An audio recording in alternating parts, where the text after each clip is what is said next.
Hi friends, welcome to remix king channel. తల్లిదండ్రులు పిల్లల్ని పెంచగలరు, కానీ అవిశ్రాంతంగా కృషి చేసి వాళ్లను మనుషులుగా తీర్చిదిద్దేది మాత్రం గురువులే.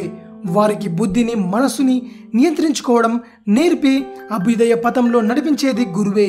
అందుకే ఉపనిషత్తులు కూడా ప్రత్యక్ష దైవాలైన తల్లిదండ్రుల తర్వాత గురువుకే స్థానాన్ని ఇచ్చాయి. జ్ఞానం బ్రహ్మస్వరూపం, ఆ జ్ఞానాన్ని ప్రసాదించేది గురువే.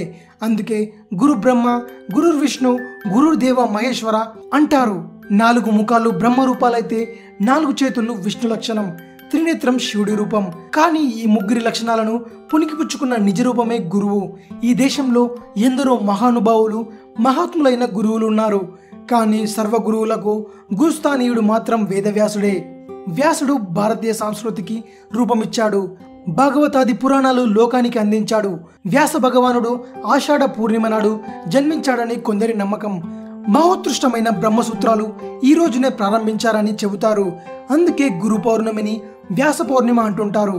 వ్యాస పౌర్ణిమ రోజున వ్యాసుడిని పూజించాలి కదా, మరి సాయిబాబాను ఎందుకు పూజిస్తున్నాం, బాబాకు ఎందుకు మొక్కుతున్నామనే సందేహం మీకు రావచ్చు. ఎందుకంటే సాయిబాబా సద్గురువు కాబట్టి మనిషి ఎలా బతకాలో భగవద్గీతలో శ్రీకృష్ణుడు చెబితే అలా జీవించి చూపిన మహోన్నత వ్యక్తి బాబా. సమత, మమత, ప్రేమ లాంటి మానవతా భావనల గురించి భక్తులకు చెప్పిన అవధూత సాయిబాబా. ఆత్మావత్ సర్వభూతాని అనే భగవద్గీత తత్వాన్ని చూపించి మానవ రూపంలో ఉన్న దేవుడిగా భక్తులకు చేరిన బాబా అందరికీ ఆదర్శప్రాయుడిగా నిలిచారు. బాబా బోధనలు మనోవికాసాన్ని కలిగిస్తాయి, ఉత్తమ వ్యక్తిత్వ లక్షణాలను అలవరుస్తాయి. అదే సాయితత్వ రహస్యం.